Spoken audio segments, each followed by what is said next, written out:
Shalom, salam jumpa dalam bedah Alkitab, menguak kebenaran yang memerdekakan. Firman Tuhan itu kebenaran. Kebenaran yang memerdekakan. Oh, firman Tuhan Itu kebenaran. Kebenaran yang memerdekakan. Kita berada dalam seri pencobaan di padang gurun. Bangsa Israel, bangsa yang bebal, keras kepala, selalu mencobai Tuhan. Mengapa mereka bisa begitu bebal? Padahal mujizat ada, firman pun tersedia bagi mereka. Mari kita mulai seri pencobaan di padang gurun. Episode 10, Mengenal Bapa.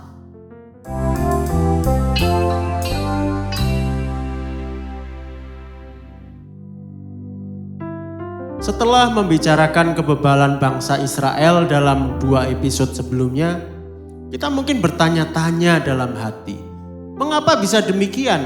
Apa yang kurang sehingga mereka sulit beriman? Apa yang membuat mereka begitu sukar untuk percaya?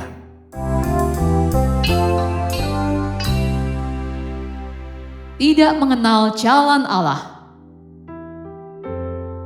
Dalam peringatan yang dituliskan Daud di dalam Mazmur 95 ayat 10, Allah menyatakan bahwa mereka suatu bangsa yang sesat hati dan mereka itu tidak mengenal jalanku. Tidak mengenal jalan Allah. Jalan yang mana? Jalan seperti apa itu? Kata jalan yang digunakan di sini dalam bahasa Ibrani adalah dereh, yang artinya adalah jalan setapak. Jalan yang telah ditapaki sebelumnya, yang bisa dipercaya, yang menuntun kita. Jalan ini tentunya bukan jalan yang lebar, bukan jalan raya. Seperti jalan sempit di belantara.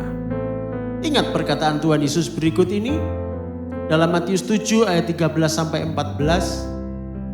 Masuklah melalui pintu yang sesak itu, karena lebarlah pintu dan luaslah jalan yang menuju kepada kebinasaan, dan banyak orang yang masuk melaluinya. Karena sesaklah pintu dan sempitlah jalan yang menuju kepada kehidupan, dan sedikit orang yang mendapatinya. Kita dapat membandingkannya seperti jalan setapak di jalur pendakian gunung. Lazimnya di jalur pendakian ada jalan yang kecil, namun jelas terlihat bahwa jalan itu biasa dilalui. Jalan yang sudah ditapaki oleh banyak pendaki. Bahkan seringkali ada tanda-tanda petunjuk yang menyertai jalan setapak itu. Jalan seperti ini dapat dipercaya. Tidak jarang malapetaka terjadi ketika seorang pendaki merasa menemukan jalan yang lebih baik.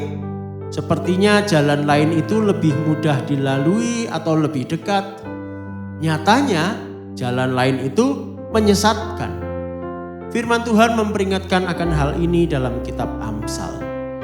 Amsal 16 ayat 25. Ada jalan yang disangka lurus tetapi ujungnya maut. Demikian pula dengan padang gurun kehidupan kita. Dunia menawarkan berbagai macam jalan yang menggoda. Jalan raya yang lebar, yang rata, yang gemerlapan. Namun semua itu menyesatkan. Hanya ada satu jalan yang benar, yaitu jalan Allah. Bangsa Israel telah gagal mengenali jalan Allah itu.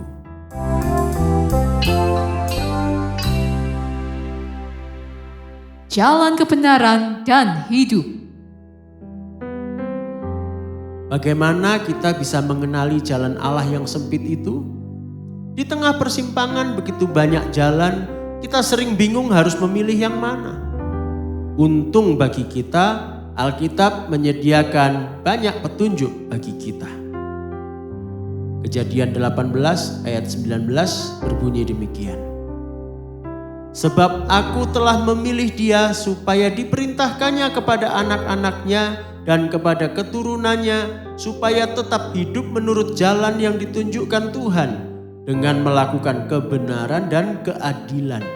Dan supaya Tuhan memenuhi kepada Abraham apa yang dijanjikannya kepadanya. Allah menghendaki Abraham dan keturunannya hidup menurut jalan yang ditunjukkan Tuhan dengan melakukan kebenaran dan keadilan. Jalan Tuhan adalah jalan kebenaran dan keadilan. Apa yang dimaksud dengan kebenaran dan keadilan? Kebenaran dalam bahasa Ibrani disebut sedekah, yang artinya adalah benar, bersih, dan murni. Kebenaran yang murni jelas bukan berasal dari dunia, karena dunia ini telah tercemari oleh dosa. Nilai-nilai kebenaran memang masih ada, tetapi tidak murni lagi. Keadilan dalam bahasa Ibrani disebut mispat, yang berarti keputusan hukum. Hukum yang dimaksud tentunya adalah hukum Allah, bukan hukum dunia. Dalam Alkitab terdapat banyak contoh yang menunjukkan bahwa seringkali hukum dunia itu tidak sejalan dengan hukum Allah. Bahkan dalam hukum Taurat sekalipun ada hukum yang sebenarnya tidak disukai oleh Allah. Dalam Ulangan 24 terdapat aturan yang menyatakan bahwa laki-laki Israel boleh menceraikan istrinya. Akan tetapi dalam Maleakhi 2 ayat 13-16 dikatakan bahwa Allah membenci perceraian, dan karena perceraian maka Allah tidak menerima korban persembahan mereka dan tidak memberkati mereka. Tuhan Yesus sendiri memberikan penjelasan tegas dalam Markus 10 ayat 2-9 bahwa pemberian izin perceraian dalam Taurat hanyalah karena ketegaran hati orang Israel. Sejak semula Allah menghendaki persatuan yang tidak terpisahkan dalam pernikahan. Jadi jalan kebenaran dan keadilan yang dimaksud Allah, yaitu kebenaran yang murni dan keadilan surgawi, tidaklah mungkin berasal dari dunia. Kebenaran dan keadilan Allah hanya dapat ditemui dalam firman Allah, tatanan surgawi. Jadi, mengenal jalan Allah berarti mengenal firman Allah, mengenal pikiran Allah, mengenal isi hati Bapa.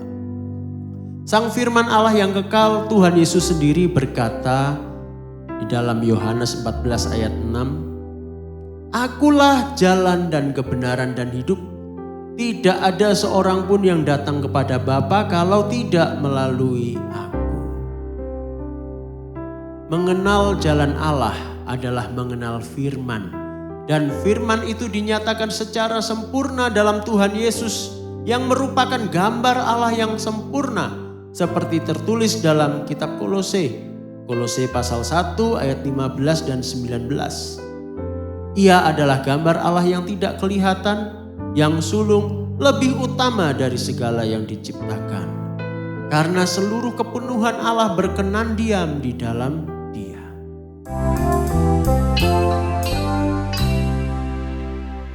Di pangkuan Bapa. Kembali pada Tuhan Yesus. Kita telah membaca bahwa dalam pencobaan kedua, yaitu tantangan untuk mencobai Allah, Tuhan Yesus menang. Tentu saja Dia menang. Dia adalah gambar wujud Allah sendiri. Dalam Ibrani 1 ayat 3 tertulis demikian. Dia adalah sang firman Allah yang kekal. Lalu bagaimana dengan kita? Kita apakah bisa menang seperti Tuhan Yesus? Bisa. Mari kita pikirkan bersama. Mengapa Tuhan Yesus menang? Karena bagi Tuhan Yesus memang tidak perlu untuk mencobai Allah. Dia sendiri adalah firman Allah. Dia adalah anak Allah. Dia tentu mengenal Bapa. Karena itu Tuhan Yesus tidak merasa perlu mencobai Allah. Dia tahu persis isi hati Bapa. Dia tahu persis bagaimana sifat Bapa. Apakah kita bisa mengenal Bapa seperti Tuhan Yesus mengenal Bapa? Mungkin ada yang berpikir hal itu mustahil. Atau paling tidak sangat sukar. Tetapi sesungguhnya bisa. Kuncinya ada di ayat berikut ini. Yohanes 1 ayat 18. Tidak seorang pun yang pernah melihat Allah, tetapi anak tunggal Allah yang ada di pangkuan Bapa, dialah yang menyatakannya. Manusia yang telah berdosa tidak sanggup mengenal Allah. Namun Allah telah menyediakan jalan supaya manusia bisa mengenal Allah. Tuhan Yesus yang ada di pangkuan Bapa, dialah yang menyatakan Bapa kepada kita. Lewat hidupnya, lewat firman-Nya, kita dapat mengenal Bapa. Seperti Tuhan Yesus yang akrab di pangkuan Bapa, demikian pula kita bisa berada dalam pangkuan Bapa dan menyelami isi hatinya. Tuhan Yesus sendiri mengajarkan pada kita caranya dalam Yohanes 15. Yohanes 15 ayat yang keempat berbunyi, "Tinggallah di dalam aku dan aku di dalam kamu. Sama seperti ranting tidak dapat berbuah dari dirinya sendiri kalau ia tidak tinggal pada pokok anggur, demikian juga kamu tidak berbuah jikalau kamu tidak tinggal di dalam aku." Perintahnya adalah supaya kita tinggal di dalam Tuhan Yesus dan Tuhan Yesus tinggal di dalam kita. Apa maksud perintah ini? Perhatikan penjelasan Tuhan Yesus dalam ayat berikut. Yohanes 15 ayat 7. "Jikalau kamu tinggal di dalam aku dan firman-Ku tinggal di dalam kamu, mintalah apa saja yang kamu kehendaki dan kamu akan menerimanya." Perhatikan bagian firman-Ku tinggal dalam kamu. Firman Tuhan harus tinggal dalam kita. Artinya hidup kita diisi dan dikuasai oleh firman. Dalam ayat-ayat berikutnya Tuhan Yesus memperjelas dan mempertegas hal ini. Kita baca Yohanes 15 ayat 10, 14 dan 15. "Jikalau kamu menuruti perintahku, kamu akan tinggal di dalam kasihku. Seperti aku menuruti perintah Bapa-Ku dan tinggal di dalam kasih-Nya. Kamu adalah sahabatku jikalau kamu berbuat apa yang kuperintahkan kepadamu. Aku tidak menyebut kamu lagi hamba, sebab hamba tidak tahu apa yang diperbuat oleh tuannya. Tetapi aku menyebut kamu sahabat karena aku telah memberitahukan kepada kamu segala sesuatu yang telah kudengar dari Bapa-Ku." Maksudnya jelas, yaitu bahwa kita harus menuruti perintahnya, melakukan firman-Nya. Barang siapa melakukan firman, dialah yang mengasihi Tuhan Yesus. Sama seperti Tuhan Yesus mengasihi Bapa dan menuruti firman-Nya. Kepada mereka yang menuruti firman, Tuhan Yesus menyatakan isi hati Bapa. Tuhan Yesus juga menjelaskan tentang ini dalam pasal sebelumnya. Yohanes 14 ayat 23 berbunyi demikian. Jawab Yesus, "Jika seorang mengasihi aku, ia akan menuruti firman-Ku, dan Bapa-Ku akan mengasihi dia dan kami akan datang kepadanya dan diam bersama-sama dengan dia." Perhatikan bahwa di beberapa ayat tadi ada kata kasih dan mengasihi. Ini penting sekali. Umat Israel telah menerima firman Tuhan. Mereka menerima Taurat di Gunung Sinai. Mereka tahu isinya. Yang menjadi masalah adalah mereka memandangnya sebagai aturan belaka. Mereka tidak punya hubungan batin dengan Allah yang berfirman. Mereka tidak bisa menerima firman itu sebagai isi hati Allah yang penuh kasih. Mereka pun tidak mengasihi Allah. Mereka tidak berada dalam pangkuan Bapa. Jadi jelas sekali caranya. Jelas sekali jalannya.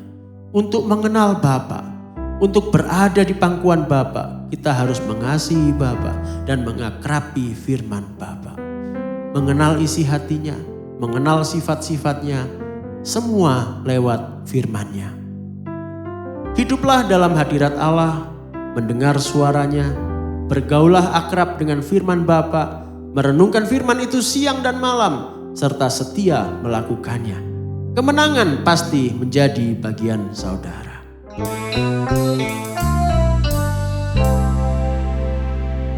Nantikan episode berikutnya. Kita akan belajar bagaimana mengenal Bapa dalam hidup kita dalam seri pencobaan di padang gurun, episode 11, Sehati dengan Bapa.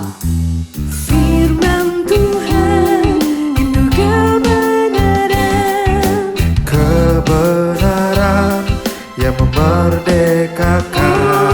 Oh, firman Tuhan Itu